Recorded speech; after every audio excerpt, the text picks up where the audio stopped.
시에서 4장. 자식이 없어도 덕이 있는 편이 더 낫다. 덕이 하느님과 사람들에게 인정을 받고 덕에 대한 기억 속에 불사가 들어있기 때문이다.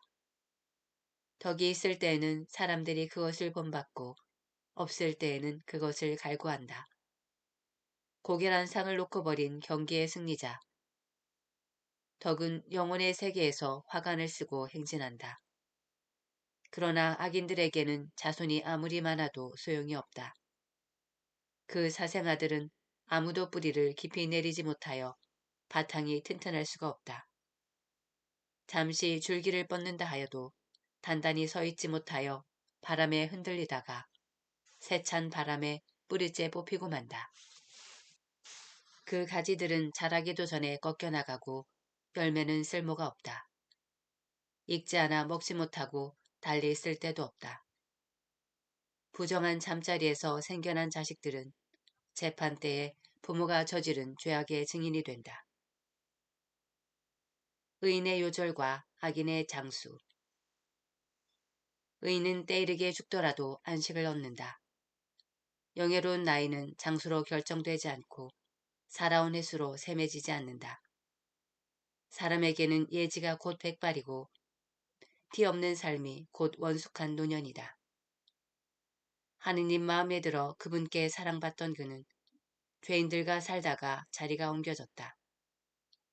악이 그의 이성을 변질시키거나 거짓이 그의 영혼을 기만하지 못하도록 들어 올려진 것이다. 악의 마력은 좋은 것들을 무색하게 만들고 솟구치는 욕망은 순수한 정신을 훼손하기 때문이다. 짧은 생애 동안 완성에 다다른 그는 오랜 세월을 채운 셈이다. 주님께서는 그 영혼이 마음에 들어 그를 악의 한가운데에서 서둘러 데려가셨다. 그러나 사람들은 그것을 보고도 깨닫지 못하고 그 일을 마음에 두지도 않았다. 곧 은총과 자비가 주님께 선택된 이들에게 주어지고 그분께서 당신의 거룩한 이들을 돌보신다는 것이다. 죽은 의인이 살아있는 악인들을, 일찍 죽은 젊은이가 불의하게 오래 산 자들을 단죄한다. 그들은 현인의 죽음을 보면서도 주님께서 그에게 무엇을 바라셨는지, 그를 왜 안전한 곳으로 데려가셨는지 깨닫지 못한다. 그들은 그것을 보면서 냉소하지만 오히려 주님께서 그들을 비웃으신다. 그들은 나중에 수치스러운 송장이 되어 죽은 이들 가운데에서 영원히 지옥을 받을 것이다. 그분께서 소리조차 지르지 못하는 그들을 바닥으로 내동댕이 치시고 밑바탕부터 뒤 흔드시어 그들은 완전히 쇠망한 채 고통을 받고 그들에 대한 기억마저 사라질 것이다. 심판대 앞에 선 의인과 악인. 자기들의 죄가 낱낱이 헤아려질 때에 그들이 떨며 다가오면 그들의 죄악이 그들을 면전에서 고발할 것이다.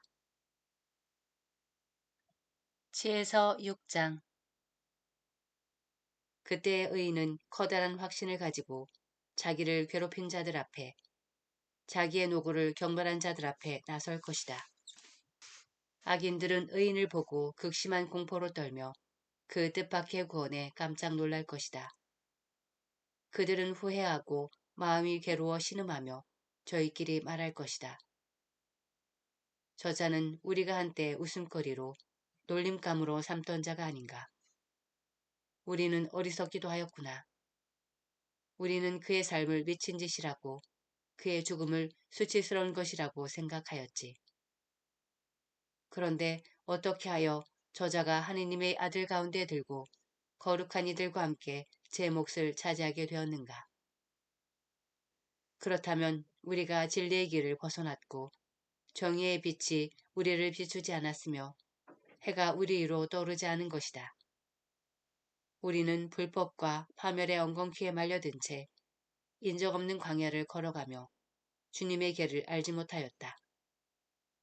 우리의 자존심이 무슨 소용이 있었으며 자랑스럽던 그 큰 재산이 우리에게 무슨 이득이 있었는가. 그 모든 것은 그림자처럼 지나가는 소문처럼 사라져 버렸다. 그것은 배가 높은 물결을 헤치고 갈 때와 같다. 한 번 지나가면 자취를 찾을 수 없고 파도 속에 용골이 지난 흔적도 없다. 또 새가 창공을 날아갈 때와 같다. 그것이 지나간 자리는 다시 찾을 수 없다. 새는 깃으로 가벼운 공기를 치고 그것을 가르며 세차게 날아올라 날개짓으로 떠가지만 그 뒤에는 날아간 형적을 공기 중에서 찾을 수 없다. 또 화살이 표적을 향하여 날아갈 때와 같다. 공기가 갈라졌다 곧바로 다시 합쳐져 날아간 길을 아무도 알지 못한다. 우리도 이처럼 태어나자마자 사라져버린 것. 남에게 보일 만한 덕의 형적조차 남기지 못하고 악으로 우리 자신을 속모하였을 뿐이다. 악인의 희망은 바람에 날리는 건물 같고 태풍에 흩날리는 가벼운 거품 같다. 그것은 바람 앞의 연기처럼 흩어지고 단 하루 머물렀던 손님에 대한 기억처럼 흘러가 버린다. 의인들이 받을 영광. 그러나 의인들은 영원히 산다. 주님께서 그들에게 보상하시고 지극히 높으신 분께서 그들을 보살피신다. 그러므로 그들은 주님의 손에서 영화로운 왕관을 받고 아름다운 머리띠를 받을 것이다. 그분께서는 당신의 오른손으로 그들을 감싸주시고 당신의 팔로 그들을 지켜주실 것이다. 주님께서는 당신의 원수들을 징벌하시려고 당신의 열정을 갑옷으로 입으시고 온 피조물을 무장시키실 것이다. 또 정의를 가슴바지로 두르시고 어김없는 공정을 투구로 쓰시며 거룩함을 무적의 방패로 잡으시고 준엄한 진노를 갈아 칼로 만드실 것이다. 그러면 온 세상이 주님 편에 서서 미친 자들과 싸울 것이다. 잘 겨냥된 번개가 화살처럼 날아가는데 잘 당긴 활에서 튀어나가듯 표적을 향해 구름에서 튀어나가고 분노에 찬 우박들이 두석기에서처럼 쏟아지며 바닷물이 그들을 향해 몰아치고 강물이 그들을 가차없이 덮칠 것이다. 거센 바람이 불어닥쳐 폭풍처럼 그들을 날려버릴 것이다. 이처럼 불법 때문에 온 세상이 황폐해지고 악행 때문에 지배자들의 권자가 뒤엎어질 것이다. 지혜서 6장. 지혜를 찾아라. 임금들아 들어라. 그리고 깨달아라. 세상 끝까지 통치하는 자들아 배워라. 많은 백성을 다스리고 수많은 민족을 자랑하는 자들아 귀를 기울여라. 너희의 권력은 주님께서 주셨고 통치권은 지극히 높으신 분께서 주셨다. 그분께서 너희가 하는 일들을 점검하시고 너희의 계획들을 검열하신다. 너희가 그분 나라의 신하들이면서도 올바르게 다스리지 않고 법을 지키지 않으며 하느님의 뜻을 따르지 않았기 때문이다. 그분께서는 지체 없이 무서운 모습으로 너희에게 들이닥치실 것이다. 정령 높은 자리에 있는 자들은 엄격한 심판을 받을 것이다. 미천한 이들은 자비로 용서를 받지만 권력자들은 엄하게 재판을 받을 것이다.